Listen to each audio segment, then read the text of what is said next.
यात्रा का और क्या आपकी मांगे हैं मुख्य इसमें?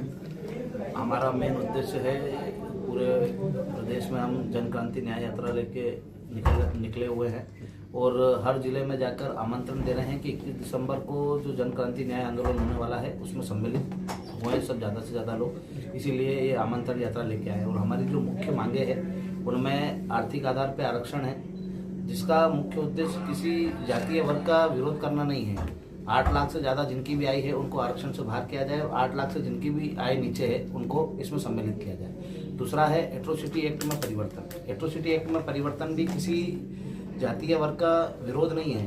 किसी के साथ अन्याय या अत्याचार होता है तो बराबर कार्रवाई हो, पर जांच के बाद हो, ताकि जो हमारे जनरल या ओबीसी वर्ग के जो व्यक्ति होते हैं उनको निर्दोष यदि जेलों में फंसाया जाता है तो सालों साल मुकदमे चलते हैं और उसके बाद भी जब हमें न्याय मिलता है तो समय निकल जाता है। तो जांच हो, जांच में यदि वो पाया जाए कि दोषी है तो उसके ऊपर कार्रवाई हो।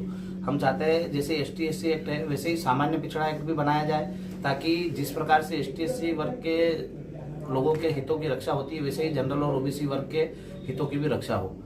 और एक मांग हमारी और नहीं है, जो भी बेटी 18 साल से ऊपर की हो जाए या बेटा 21 साल से ऊपर हो जाए और वो जब वो शादी करने जाए तो उसमें माँ बाप की सहमति अनिवार्य हो।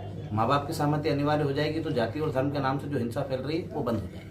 दादा, हरदा कांड को लेकर क्या कहेंगे? हरदा कांड भी इसी में एक जो मांग है वो सम्मिलित है कि जिस प्रकार से पुलिस ने बर्बरतापूर्वक लाठीचार्ज करा और लोकतंत्र की हत्या करी, जिस प्रकार से पुलिस का काम है कोई आंदोलनकारी कोई आंदोलन करते हैं, यदि लोकतांत्रिक तरीके से वो आंदोलन कर रहे हैं तो उनकी बात को सुन के सरकार तक पहुंचाना, पर उनने जिस प्रकार से अंग्रेज क्रांतिकारी लोग कोई आंदोलन करते थे देश की आज़ादी के लिए और हम कर रहे हैं हमारी मांगों के लिए, तो उस प्रकार से ही अंग्रेजों की पुलिस की तरह आंदोलन को दबाने के लिए, आंदोलनकारियों को डराने के लिए इस प्रकार की बर्बरता और लाठीचार्ज किया गया है। तो हम सरकार से लगातार मांग कर रहे हैं कि जो दोषी पुलिसकर्मी हैं उनको सस्पेंड किया जाए और उनके ऊपर न्यायिक जांच बिठाई जाए।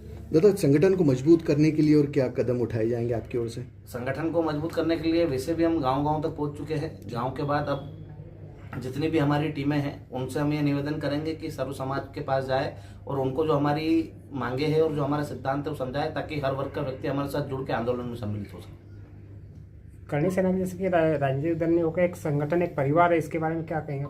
नहीं, ये सामाजिक संगठन है और सामाजिक संगठन ही रहेगा। पर जब राजतंत्र था तब भी क्षत्रियों ने सर्वधर्म की और सर्व समाज की रक्षा करी, अपनी मातृभूमि के लिए लड़ाई लड़ी और सर्व समाज के लोगों के हितों के लिए लड़ाई लड़ी। तो आज जो क्षत्रिय समाज का जो दायित्व है वो करणी सेना परिवार के माध्यम से निभाया जा रहा है कि क्षत्रिय समाज सर्व समाज को साथ में लेकर